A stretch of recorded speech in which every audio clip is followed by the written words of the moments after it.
First of all, nobody really knows how Google works. Nobody really knows how exactly how Google ranks businesses, but we've all made guesses. Barrett has been an SEO for 5+ years, Simon 10+ years, and they are my partners on a company called Bold SEO.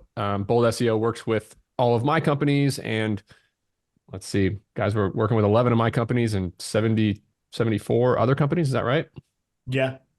Yep. Yep. And we specialize in making sure small businesses can show up on Google. We're not going to give you a big sales pitch on Bold SEO. We'll mention what we do a couple times, obviously, through here, but we're just going to encourage you to take ownership over your SEO strategy, right? There are things that you can do as a business owner. We're going to tell you how it works. And once you start to understand this and once you can start to track it with some of these tools that we're going to mention here, it can really, really pay off and do some amazing things. So our goal here is to educate you. There's a little Q&A section down here. Guys, pop that open too. If you're watching, there's a Q&A section. If you click that, you can, this is how basically Barrett, Simon, and I can read comments. So you all can post in there if there's anything that you want us to clarify, if there's anything that we say that doesn't quite make sense. Let me pull up. I'm going to pop in and out. I don't like to have the slides open full time here, but I'm going to pop in and out. So this is, I guess this is Barrett, Simon, and I's best guess on how Google ranks results. Who shows up first? There's really four things. There's a lot of different things, but four main things, and one of those being other. The most important thing being domain authority. We're going to talk about that, what it means to have a high-powered domain, and what backlinks mean. Basically, backlinks mean Google crawls the internet. They figure out what sites are linking to other sites, and those links are votes of confidence and a reputational boost from other sites, and they rank them on based on how many links they've had. We're going to talk a little bit about that. Then there's the on-page stuff. There's your keywords, what Simon likes to call topical authority. How much authority do you have on a given topic? And the on-page SEO, meaning the words that you're actually using and how useful that is for a given search. And then there's your structure, meaning your web address and how your business is structured and making sure that everything's categorized in your business. And then there's a lot of other things, how much time customers are spending on your website, where they're clicking around your website, how quickly they lose and leave your website. Google's measuring all that, just like Twitter might measure engagement. Like when I make a tweet, if 5 people scroll right by the tweet, Twitter knows that, oh, maybe that's not that interesting.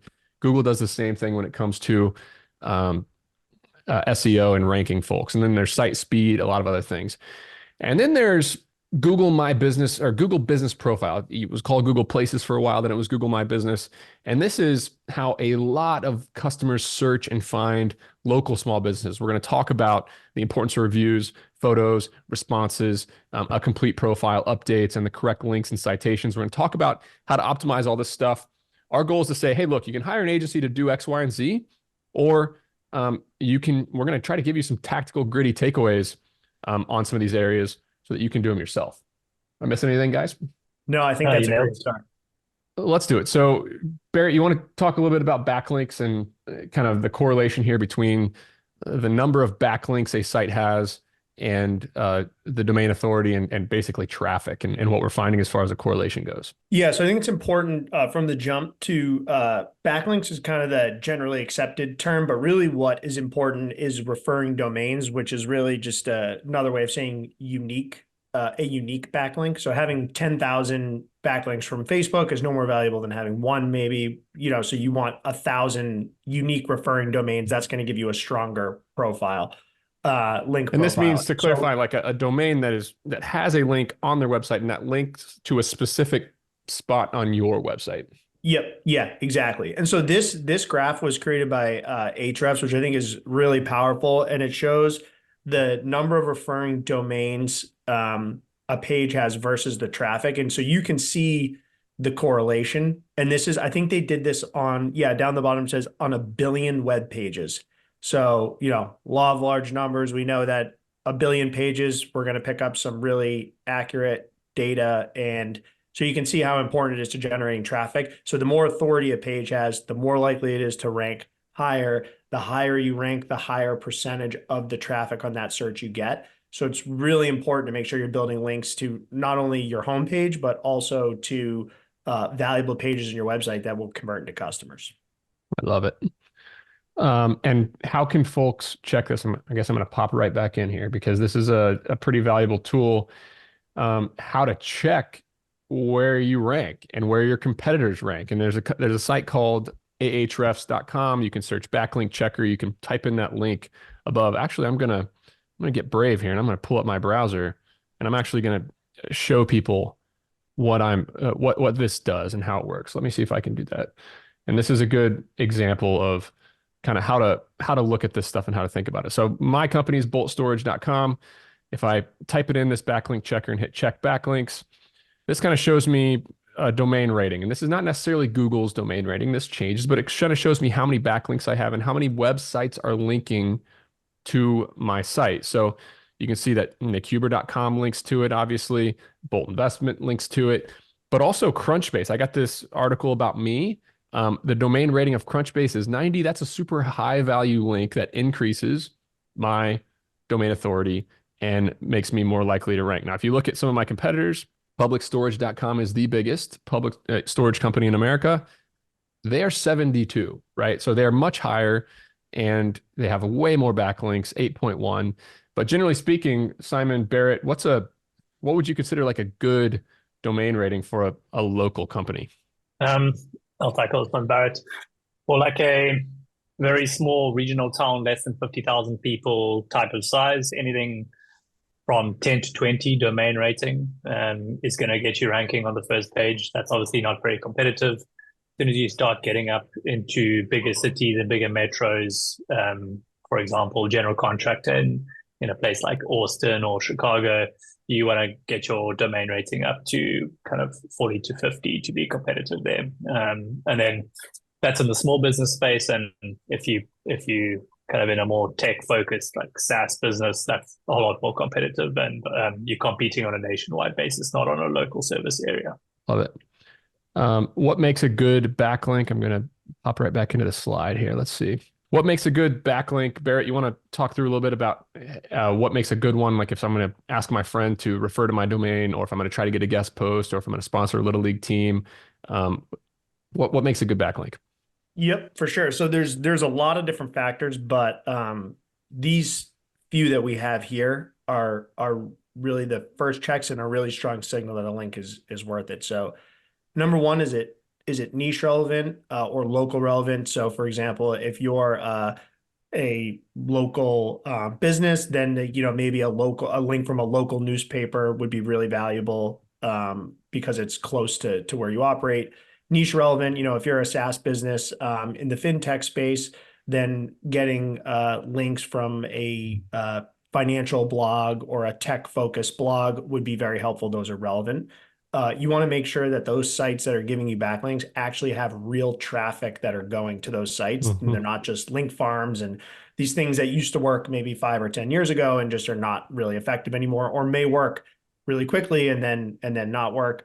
And then, you want to look at the domain authority of that website as well. Are they a 30 plus is really what we're looking for at Bold. Sometimes depending on the client's needs, it's way higher than that, but 30 plus for most of our local service clients is great. And then, the last thing you want to make sure that each of these links that you're getting are unique, right? We talked about that on the last slide that I went through.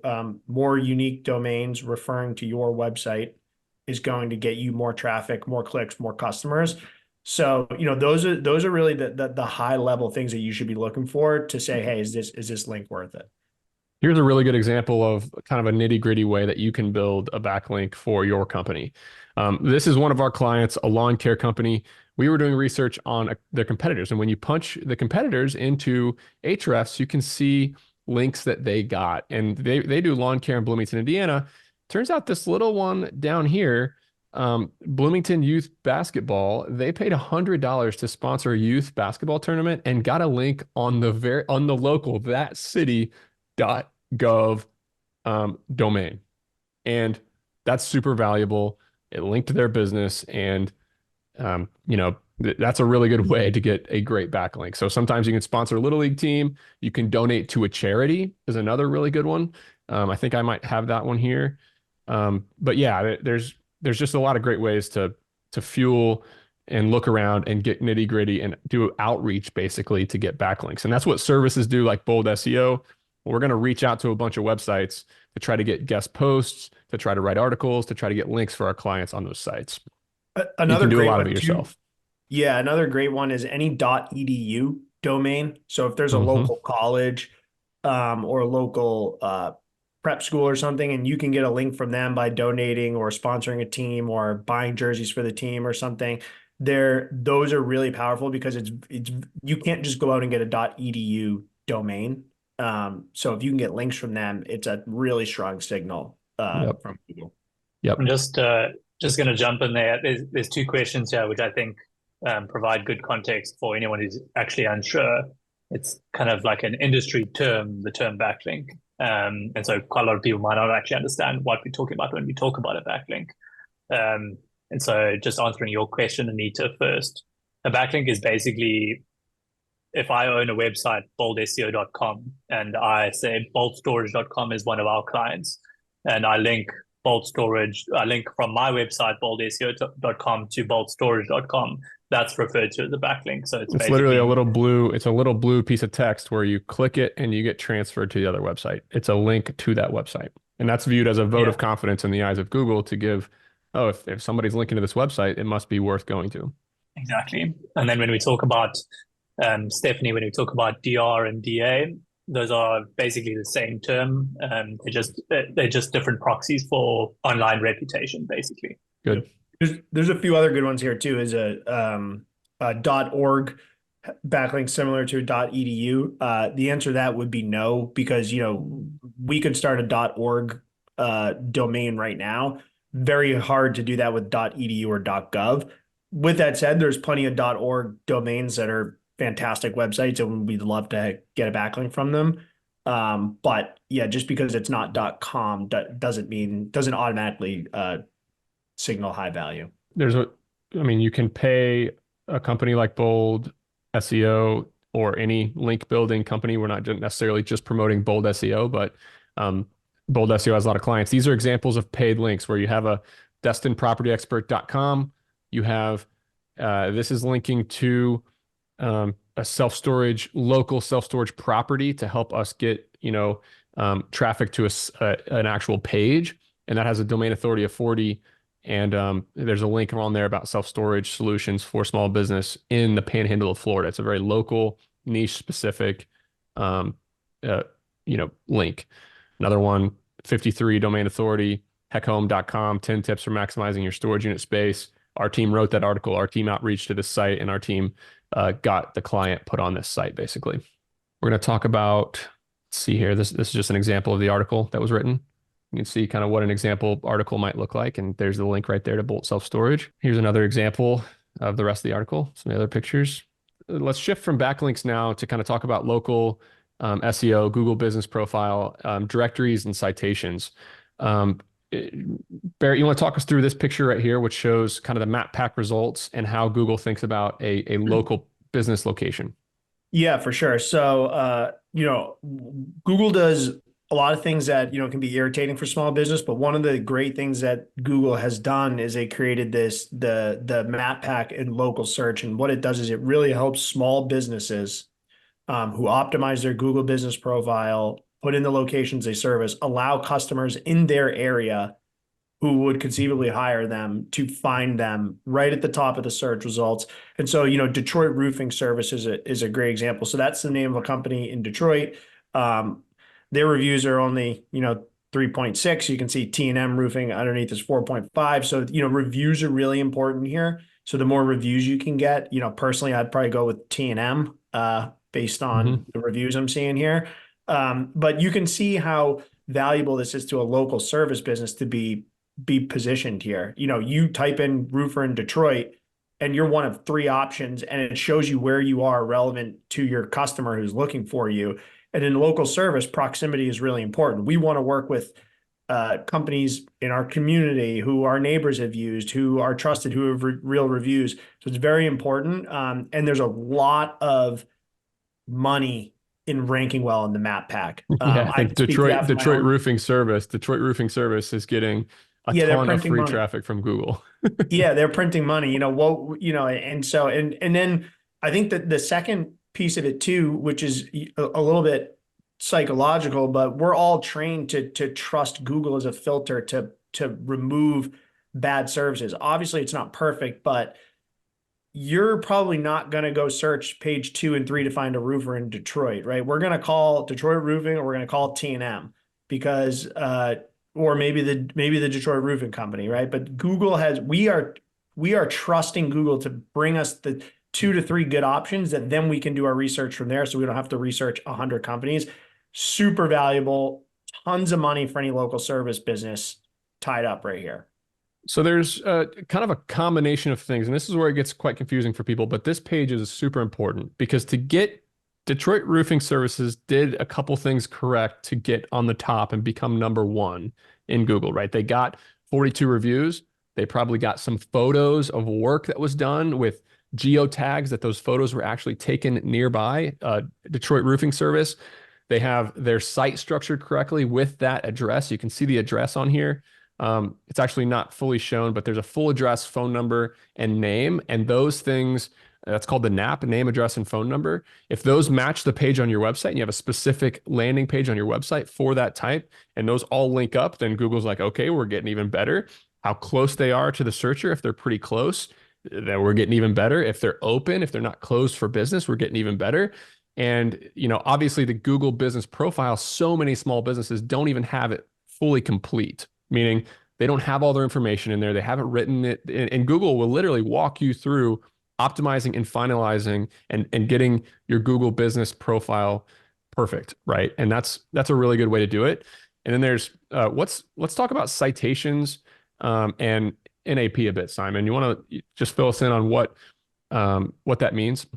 So there are a couple of questions around no follow versus do follow links, just taking a step back. And I think this is directly linked to that. So everything that we've spoken about now up until this point are do follow backlinks. Citations are mostly no follow links. And basically what that means is that it links to your website, but that site is not actually saying we want you to follow this link. It's more of a reference to your site. There's a lot of talk in the industry about whether no follow links are as valuable as do follow links. My personal opinion is that they're not, but they certainly play a factor in the ranking, especially in local rankings. All they are they're just basically lots of little signals from around the internet to say that this is a legitimate business. We have lots of evidence to prove that this name, address, and phone number are consistent across the web. And therefore kind of gives Google's algorithm a much better idea of this business is trusted, and we can reliably put them into our ranking algorithm and kind of see how they perform in the ranking algorithm. Google, I think one thing that's important to think about here is that Google wants to serve its users the best result possible. And so they're looking for a bunch of signals from all over the web to try and give them an answer as to whether this company is reliable. So NAP consistency and citations are two really important factors to building that reputation online and enabling Google to show you in the search results, whether it's map pack or organic. And that the citations mean, there's Angie's List, there's Yelp, there's all these, sites that congregate all the services and just have a list of them. It's kind of like a phone book for the internet. There's hundreds of them. And you can pay a company. The yellow pages. Yeah, yellow pages. There's a bunch of them. And you can pay a company like Bold SEO. I think we charge, $500, Barrett or so, to get all of these citations built on all of these sites with that same name, same address, same phone number, so that Google just has more reinforcement. Now, the value of them, like you said, they're definitely not as valuable as a traditional link, but that consistency across the name, address, and place really matters. We have so many really good questions coming in right now. Yeah, think of citations as your landscaping, right? It's like if you're gonna put your house on the market and your landscaping doesn't look good, right? You can't really expect to get top dollar. So, if you need landscaping in Bloomington, Indiana, call Nick's brother. But if you know, it's just like if you trim the hedges, if you cut the lawn, if you water the lawn, it's going to look really good, and the value of your house is going to go up. That's exactly what citations are for Google. Check that box. Yeah. And there's a good question here about, okay, what if my business doesn't have an actual address? It has a service area. I run it out of my home. We service a city. And you'll notice that the Detroit Roofing Company, that's actually doesn't have a location on Google Maps. That could be a service area where, so Google will actually still show businesses that are in a service area in the map pack. You don't actually have to have a perfect physical address. So you can build a service area, you can get reviews. That service area obviously doesn't have the address, but it can have the name and the place on all of your websites, and you can work from there. Google My Business Profile, we don't have to spend a ton of time on this because it's pretty obvious, but you need to get on Google, go to, business.google.com, and you need to just follow their directions to get all of this set up. You need to put the app on your iPhone. You need to get on it 3 times a week. You need to post. Every time you see customers, you need to ask them to take a photo of you in your truck and put it on there with a legitimate review. And that will start to really accelerate your business. Now, if you're doing that at the same time you have your landing pages, and the same time you have your website structured correctly, and the same time you're, building backlinks, is that fair to say that, Barrett and Simon, that's when this stuff really starts to work and you can really outcompete other local service businesses? Yeah, it's 1 + 1 = 3 with this stuff for sure. If you get all of these things right, you're gonna dominate locally. Look at the best companies that do really well locally in your area, and you'll start to notice that they have a lot of these boxes checked: on-page, backlinks, Google Business Profile. It really adds I have up. a lot of friends who get really, really, worried about reviews, right? A bad review, maybe it ruins their whole week. And do I even respond to that one? What do I do? And the answer is yes. You respond to all the reviews. Do not argue with your customers. I've seen that happen from too many small businesses. But if you're on there and you're interacting and you're updating your hours and you're posting, Google knows that you're active, and they know that if they direct people to your website, you're way more likely to answer the phone, and these customers are more likely to be happy. So I'd say, I obviously don't try to get bad reviews, but it's not the end of the world to get a bad review, right? Bolt Storage here, 46 reviews. I'm sure 2 or 3 of those are 1-star reviews, but we still show up first here in Milledgeville, Georgia. And it's also actually in some ways, it's a trusting factor. There's no business in the world that's going to serve every one of its customers absolutely perfectly every single time. So bad reviews are natural, and the algorithm expects them. So if you're trying to mask all of your bad reviews, it's a big flag.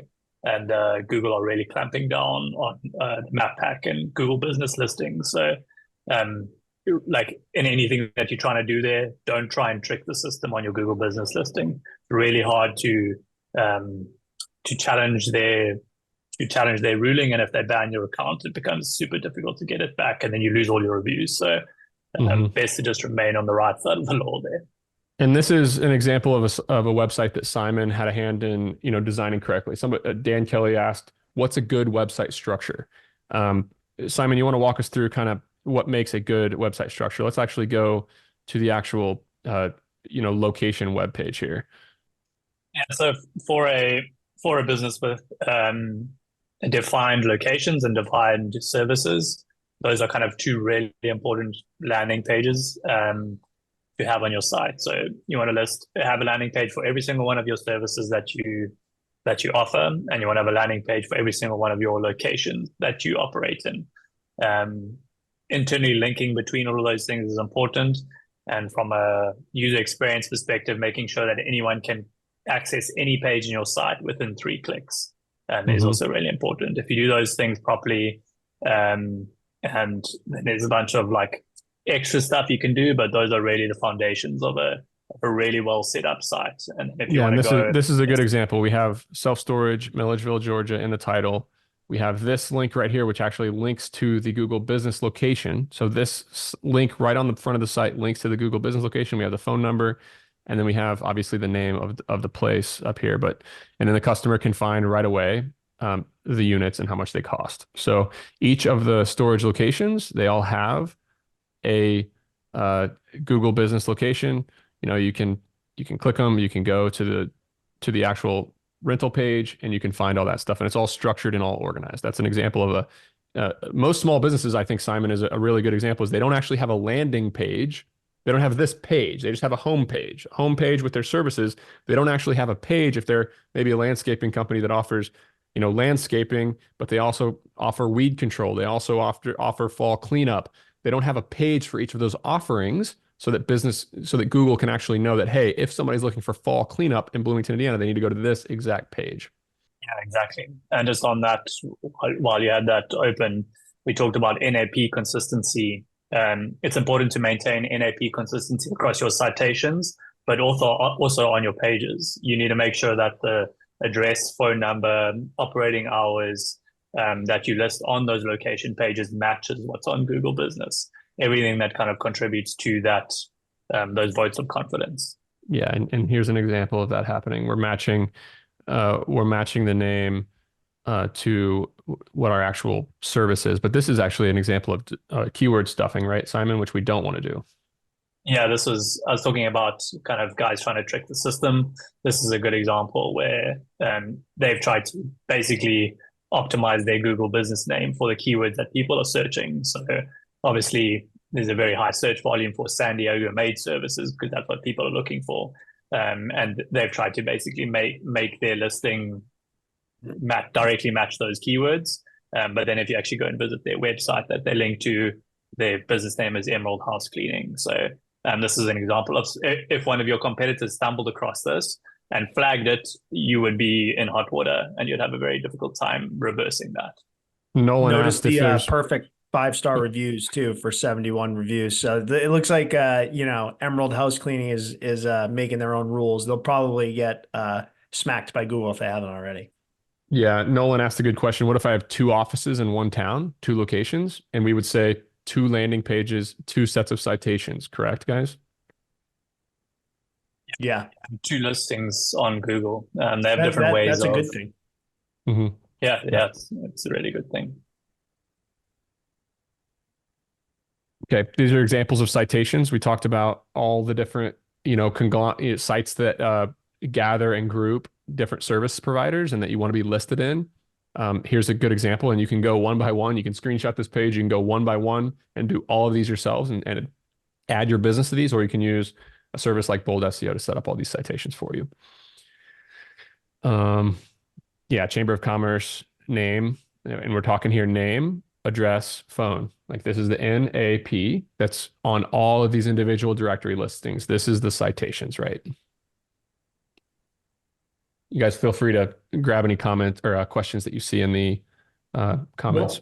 One that I saw from earlier that I thought was a great question, before I forget it, was do 10 backlinks with the domain authority of 10, is that the same as a backlink with the domain authority of 100? Mm-hmm. And the answer is no. It is not a linear scale. It is exponential for sure. One really great link could be worth 100 average links. So I thought that was a really, really good question. So you don't have to go out and be building links, every day, all day to catch up to somebody. Sometimes it's about getting the right links. Volume certainly plays a role, but it's a good question. And somebody also said, what if you do too much SEO too quickly and you add too many links too quickly? I think, things go viral a lot. Somebody gets featured on Shark Tank. If they get featured on Shark Tank, that's going to get picked up by 30 websites and you're going to get 30 backlinks all in the same week. And Google knows that can happen. There's a virality that can happen. So, I have some SEO specialists that say, I wouldn't necessarily worry about that. And I have some that say, yeah, ease into it and make sure you're building, 3, 5, 10 backlinks a month for a year instead of putting 100 backlinks that's all set up the same month. And I think it'd be pretty interesting and virtually impossible for somebody to build that many backlinks so quick, considering how much work it is to do all the outreach and work. But yeah, that's a good piece of advice. Location pages. So if you have a multi-location franchise or business, you want to have a page for each location so that it can be searched. You have your data structured the right way. Is there anything worth, should I skip this, or what do you think on this, Simon or Barrett? Yeah, I wouldn't say this is part of the 80-20. It's a nice to have if you get there, but very difficult to explain. And to be honest, there's so many other better things to spend your time on. Okay, cool. What's keyword research, Barrett? So keyword research is the process that you'll go through to to understand the intent, difficulty, and search volume of what people are typing into Google to find what your product or service can do. So we're sticking with the roofing company in Detroit example. And so you can see here, roofing company in Detroit has a difficulty of 8, which is not that much, has 250 searches a month on average. And so, that's a keyword that you could realistically rank for. So it's worth targeting. Not only that, it's obviously very high intent. I don't know anybody that searches for roofing companies in their spare time. It's probably somebody who needs and wants a quote for a new roof. I think all of these are examples of that. So you want to make sure that the keywords have the right intent, so they match what you do, and there's a buying intent. Roofing companies in Detroit, the keyword roofing, for example, is going to have insane traffic, but what does that really get you? That's not going to convert to sales. Roofing company in Detroit is going to convert into sales if you're a roofing company in that city. So you really just want to make sure that you're actually trying to rank for keywords that are going to turn into customers. So, you could ask your customers, you could use Google Search Console, which we'll get into, to find out how people are finding your site now, and then optimize your site for those keywords. And I think Simon will do a great job on how to apply those keywords. Yeah, it's it's really as simple as mentioning those keywords on your page. Google's advanced quite a lot in its understanding of what content gets put out there. And so there's a lot more nuance to just basically putting the keyword 3,000 times on the page. You want to provide your customers with a valuable experience. And so part of that is actually writing valuable content, making sure they have the information they need, and not trying to stuff that keyword in there 3,000 times unnaturally. If you can run most of your blog content landing pages through, there's tons of tools like Surfer SEO that will do an analysis on your site and tell you your keyword density, and whether they, like, compared to your competitors, it's enough or not enough. And it's really as simple as that. Yeah, we have a good question here that says, I have a virtual bookkeeping business that services customers nationally, but our Google business profile is set up with the nation as the service area. Should I consider changing this to call out for our most popular metro areas? And I think, Simon, this is a good maybe intro to the future of SEO, and one of the things that we're working on at Bold SEO, which is programmatic SEO.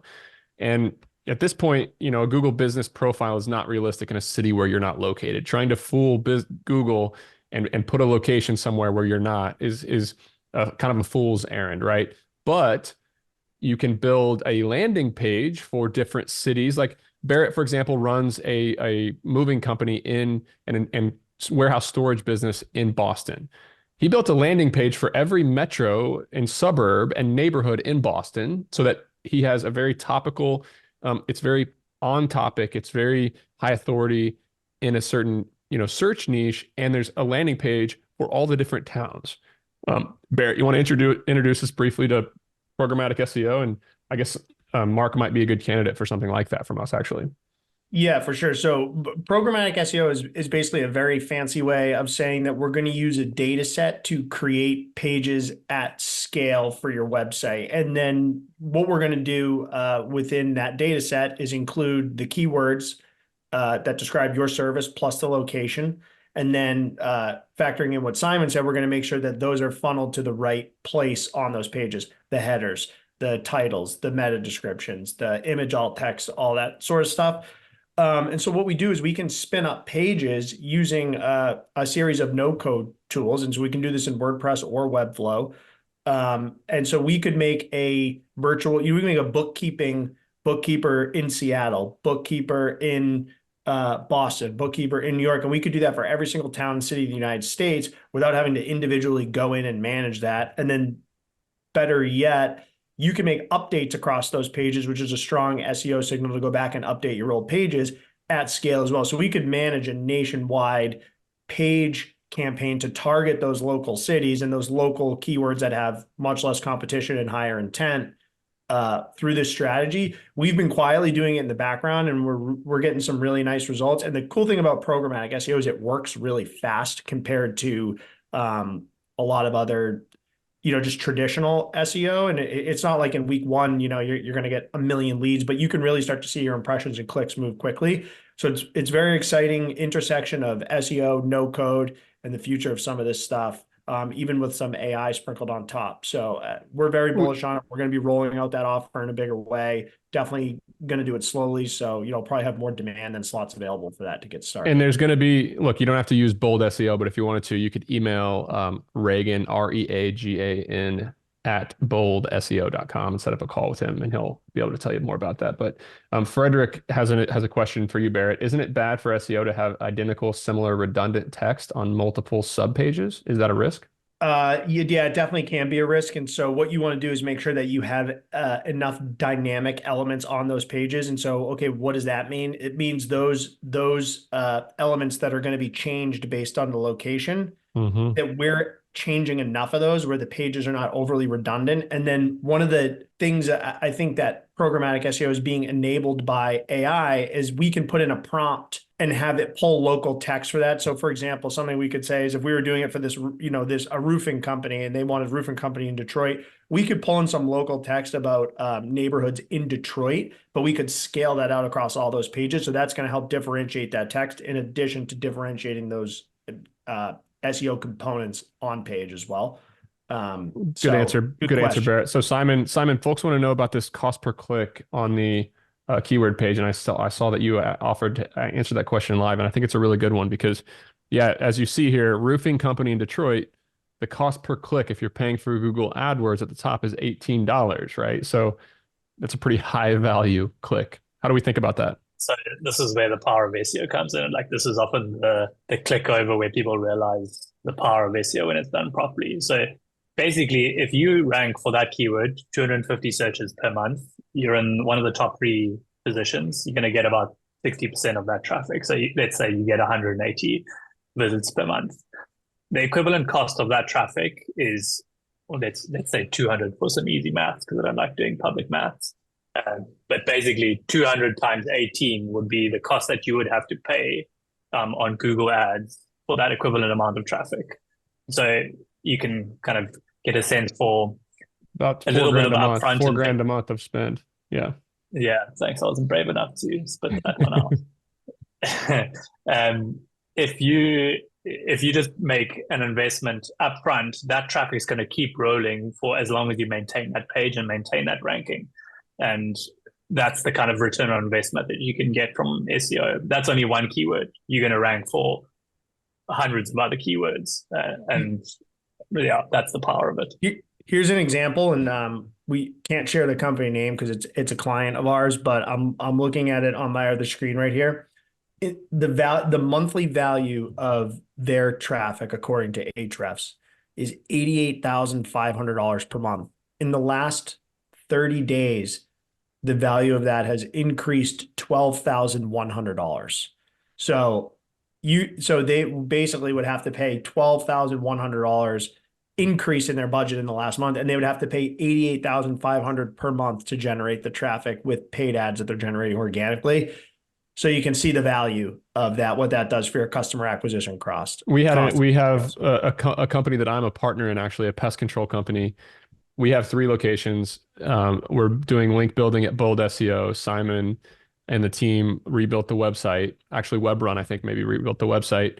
And they went from getting virtually no search traffic. Their domain authority, their domain rating when we took over was 0.3, not even 1. The domain authority now is 15 plus, and we're actually getting about 1 new client per business day. Was that right, Simon? So from paid search, 1 new referral actually signed up client, recurring, I mean, to be a pest control client. These are worth literally $800 a pop, these clients. So we're getting 20 new clients a month now from SEO that we started doing 6 months ago. And, when things like that happen, it's pretty eye-opening. All right. Picking the right keywords. These are all things that, and somebody asked what the tool was. This is Google Search Console, right, Simon? We're using. This is Ahrefs. Okay. Ahrefs is a paid tool. Yeah. Any SEO agency is going to have access to this. You can actually pay for it yourself too. So you guys see any other questions that you might want to take? Yeah, Jim has a good one. How do you find what the domain authority is for a business website you might be looking at? So that backlink checker from Ahrefs that Nick shared at the beginning. This right here. Yeah.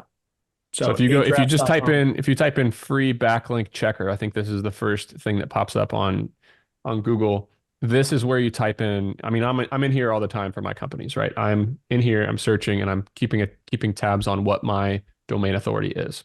That's a good question. And yeah, from Frederick, is it important to which page on your website the backlink links to? Yes, it is important. So we've talked a lot about domain rating and domain authority. That applies to your whole website. Then going a step further into it, you also have your page rating, and that's basically domain rating, but for an individual page. And that is a huge contributing factor in how pages are ranked in the algorithm. So what you'll start to do once you've started building a base of domain reputation is that you'll start targeting specific landing pages. So if you want to rank for roofing services in Boston, and we go and find that your competitors on average have about, let's say, a 10-page rating, and they have 3 to 5 domains referring to that page, then you want to try and compete with them by building 3 to 5 of your own do follow links to that landing page. And there's literally a direct correlation between that and getting into the front page. You have to make sure all your fundamentals are set up correctly, obviously, and you've got all your on-page stuff done. But targeting specific landing pages with your backlink strategy is a super effective way to get a good return on investment. There's a really good question here. That's what common SEO advice makes you want to throw your computer out the window. And I think all the people who say that backlinks don't matter, right, Barrett? I mean, people who would literally scream that if you have a lot of great content and great topical authority and a perfectly structured website, you will rank on Google. And if you have a brand new website with a 1 or 2 domain authority, I have personally never seen that happen. I've never seen an example of that. So get to work building backlinks, whether you're scrappy and you're running around asking your friends to link to your website, you're sponsoring little league teams, you're giving to charities, you're going on podcasts. Going on podcasts is a really good way to build backlinks, because if you go on a podcast and you ask them to link your business, boom, all of a sudden you're in the iTunes store. All of a sudden, you're on Apple Podcasts. All of a sudden you're on Spotify, and there's show notes all around all these different, podcast aggregators. Those all really help too. So build backlinks, I think, is my piece of advice there. You got one. So there's one other thing I want to say there. So I had 2. So that was my first one. I think Nick summed it up. The second one is that so many SEO agencies will sell you this ongoing on-page SEO as part of a package. And it's really disingenuous, because it's something that probably needs to be looked at every 6 months, maybe every 4 months, depending on the size of your company, how many pages you have. But so many companies will sell you that as part of an ongoing package, and it's like they're not delivering anything each month on that. So really what you need is an on-page refresh at the beginning of your campaign. Get everything lined up with what you're going to do for building backlinks, and then focus on backlinks and content and stuff like that. You don't need to be focusing on changing your on-page SEO every month. Get it right. And Google reviews. Focus on updating and posting on your Google My Business location. Or actually, one-time consulting fee for an SEO specialist. Come in, pay them a couple $100, couple $1,000, whatever it takes to get your page correct. Then focus on building backlinks and getting Google reviews. I mean, Nolan has a good question. How often does Ahrefs change? And we'll say that it changes all the time. Wild fluctuations. It'll go up to 40, down to 20, back up to 35 in a month, and you just never know what's happening. It's really better to track keyword rankings and traffic. Like your domain authority matters, and that's the way I look at it, because I'm not an SEO specialist like Simon and Barrett, but they look at how your keywords are ranking and how much organic traffic you're actually getting. That's the one thing that we care about as business owners. How many people are coming to our website from search? So you can get in the weeds and kind of look at some of these things too long, too hard sometimes.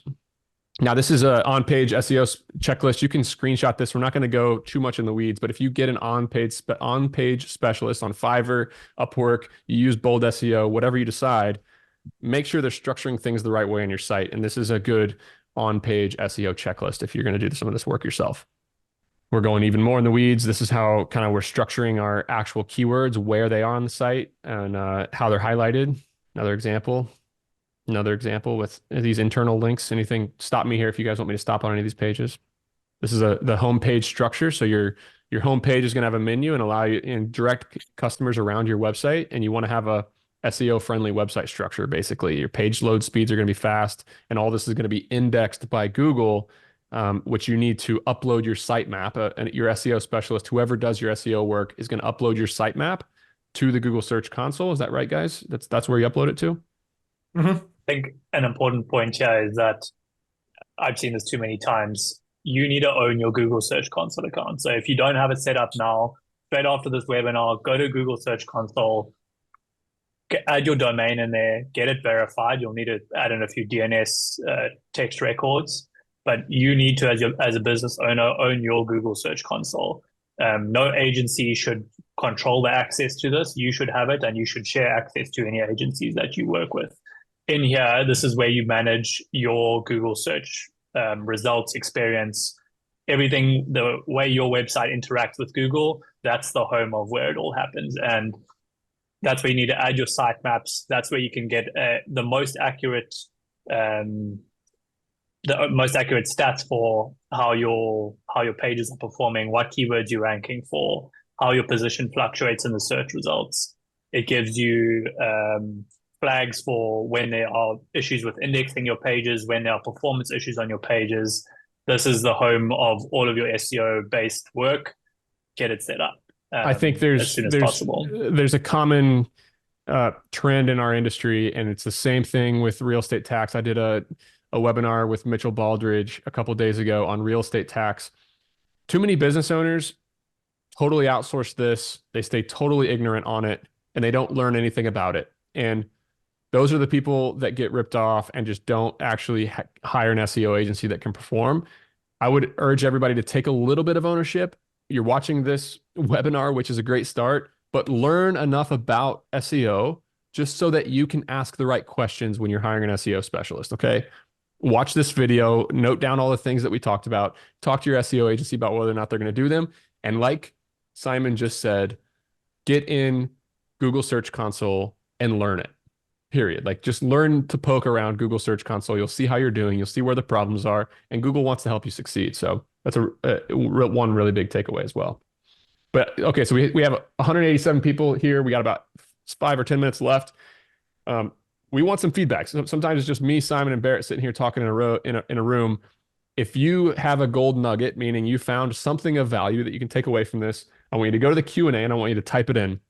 I know it says Q&A, but type in a little note that says, hey, this is what I learned. This is my main takeaway from this webinar, so that we can know. Or if you have a complaint, hey, we sold bold SEO services too much, just tell us where we can improve, because we're going to run this thing once a quarter. We're going to try to help business owners get better.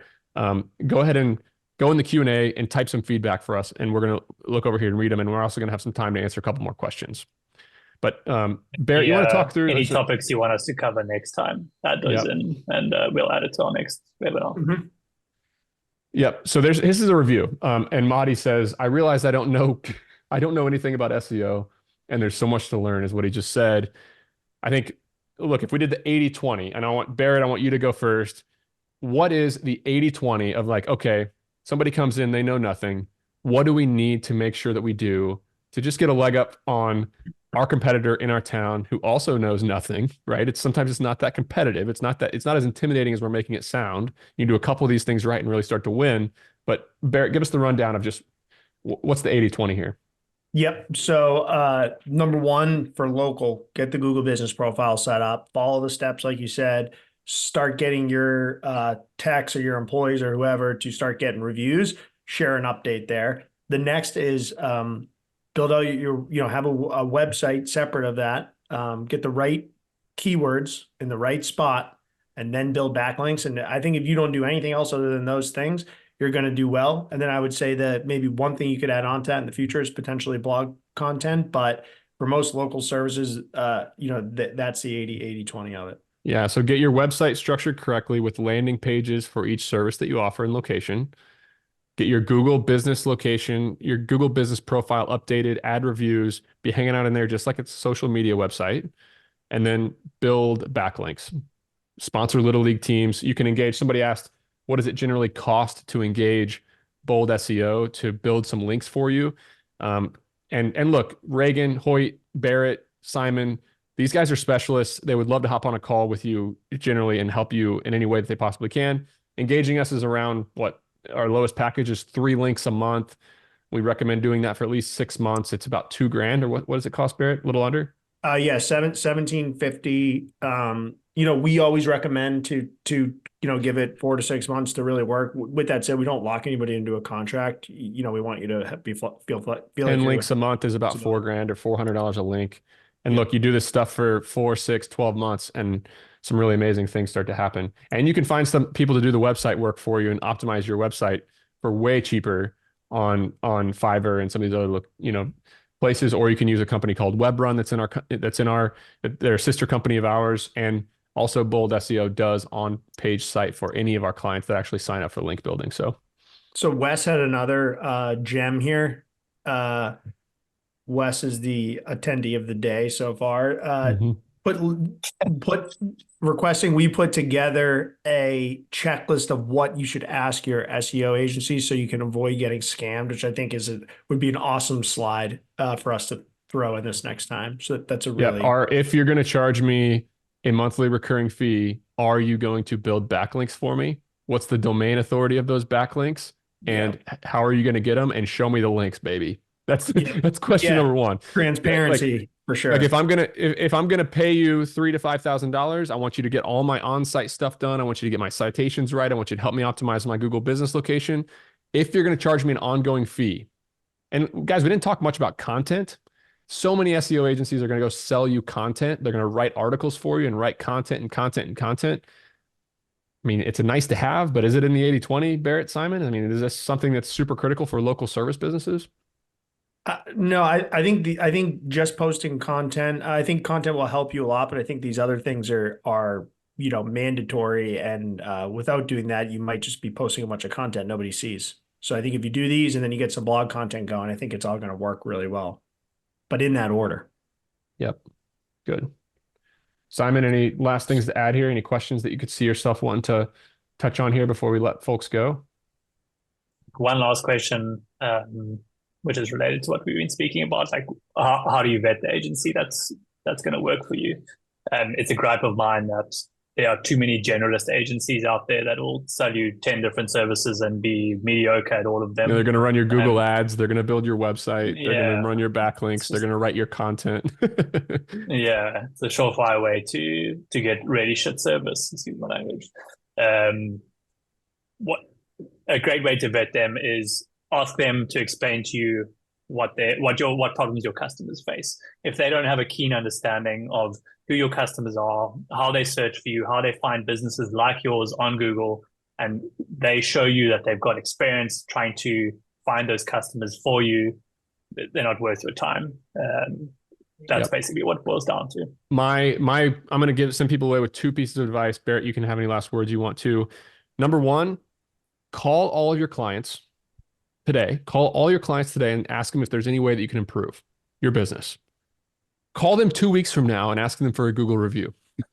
Okay. Call them now or send them an email and say, hey, just checking in, New Year's off to kick off. Are you happy with what we're doing? Maybe your lawn care, maybe your whatever, and start a dialogue. And then come back to them 2-3 weeks from now, call them up on the phone and directly ask and say, hey, look, I'm a small business owner. I'm really trying to grow. So wondering if you could take a picture of your beautiful lawn or under your sink where I just did a plumbing service or some of this landscaping work that I did and put it on and write a thoughtful review on my business. It would be really, really helpful to me. Do that ask.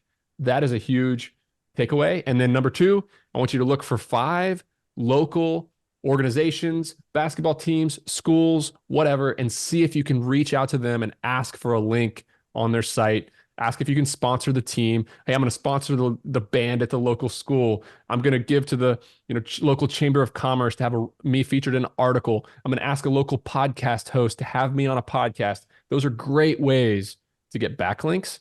And you start to do some of these things, you start to really care about it, and it'll really start to work for you. And the last ask is, if you got a ton of value from this, go to boldseo.com, put in your information, and set up a call with Reagan or Hoyt and see if backlinks are right for you. I own 11 companies. If you count my media company, 9 of my businesses are building backlinks with Bold SEO, and Barrett and Simon will tell you that it's working. Our traffic is increasing and we're already seeing ROI, and we're 8 months in. So it's pretty freaking awesome stuff, and I'm pretty excited to share this stuff with you. Barrett, any last words? We're gonna sign off. Yeah, I would say last words. Think of SEO as you are building underlying value into your website. You are transitioning it from a box checker to a value creator for your business. And that's really what the goal is, and that's what how you should think about it.